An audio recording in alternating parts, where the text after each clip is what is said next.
So in this video, I wanted to do a review of the Cross Edge expanding gel pen.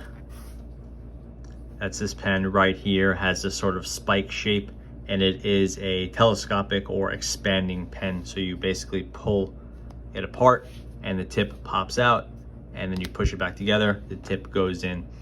Like I said, the pen is called the Cross Edge, EDGE. If you've been watching this channel for a very long time or any length of time, I think you'll have realized that I don't spend a lot of time with Cross pens.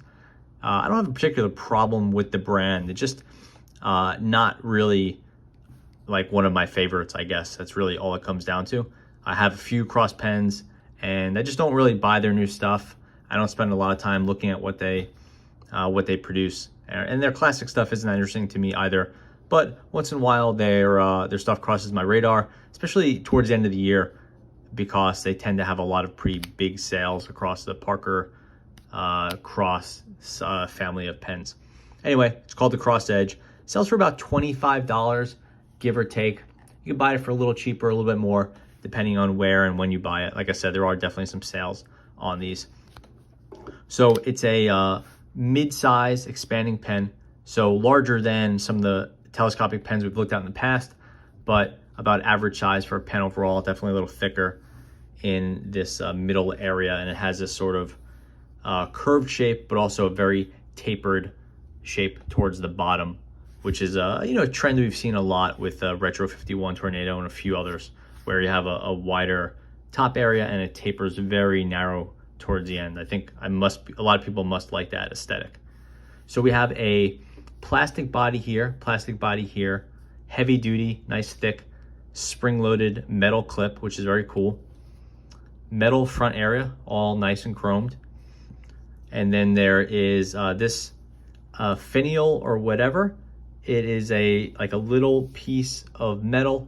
It's a little cap there, maybe a little jewel you would call that. It looks like something you would hold and like break glass with, one of those like glass breaker tools that you keep in a car, to like cut your seatbelt and then smash the glass, but it's not, the pen's not heavy enough to do that. It's a really light pen because the main body is primarily plastic. It does have the metal hardware at the front and the clip, but it's primarily a plastic pen. When you expand it, you'll see there some chrome plated stuff under here. The pen goes to full size, the tip pops out obviously. Okay, so looking at the size of the pen collapsed, it is 1, 2, 3, 4, 5 inches. And we expand it out and it is 1, 2, 3, 4, 5.5 inches. So you save a little bit of space by having the pen collapse, but it's not that small. For reference, here are two other telescopic pens I've looked at in the channel before. This is the Tombow Pixie something, I forget exactly what the name is. And you could see quite small. And here is my favorite telescopic pen. This is the Fisher Space Pen telescoping pen. And those are both a good deal smaller than the Cross, narrower in addition to being, actually shorter. And then expanded, they are still smaller than the Cross. When you expand the Cross, you have this. So the Cross is more like a full-length pen that what happens is it's a little bit more portable to the expanding, but really what they did is they built the retraction action, or the extension and retraction action, into the expansion. Really, right now you have a normal size pen, more or less. So instead of having a top button, they just made it pull apart. That's really what's going on here. It's not really that the expansion and retraction is like making a huge deal with the size. From a comfort standpoint, the pen is pretty okay. I tend to hold it higher up because it gets narrower down here. So I'm always holding it back a little bit further than I'd like. And you are actually holding this piece of plastic here. It's basically untextured. Maybe it has a sort of a satin finish, kind of a powder coat type finish. But you are just holding this piece of plastic all the time, which is like not really a very high-end experience. So the pen, I would say it looks pretty cool, but the actual experience when you're using it, it doesn't blow me away. I don't love tapered shapes. I've talked about this many times on the channel. This sort of like, as it gets thicker and it tapers down, that's not my favorite. I like a little bit more width here and more of a consistent width. You know, when it tapers like this, like, do you want to hold it here for a little thicker, here for middle, here thin? I'm always kind of looking for where I'm supposed to be holding it. And then gripping a piece of smooth plastic is not really ideal. I don't find it to be particularly comfortable, but again, it's not terrible. The pen does have a nice clip. It is just a big piece of metal with a really nice spring action.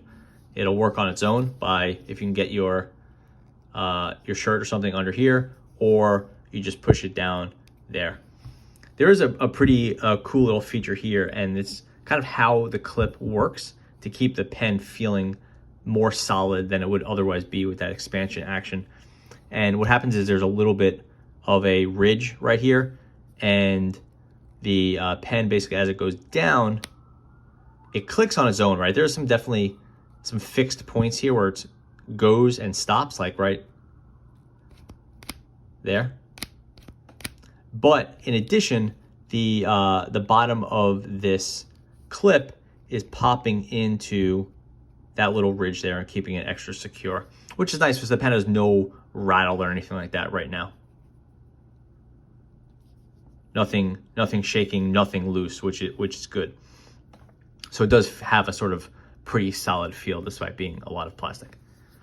One of the nice pen features of this pen is that it does include Cross's gel refill, this kind of full-sized rolling ball gel refill.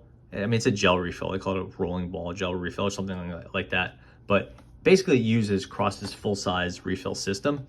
And this is a really versatile system because in addition to using this gel refill, you could also use I have it written down. You could use Cross's gel rolling ball, jumbo ballpoint, or their porous point, which is like their fine liner. So you have 3 nice options within this pen body, which is pretty cool. And I have done a few videos about optimizing or whatever your Cross pen. You can get a standard, I think a Pilot G2 or maybe a Zebra Sarasa type refill in one of these Crosses without a huge amount of problems if you want to play with your refill game a little bit.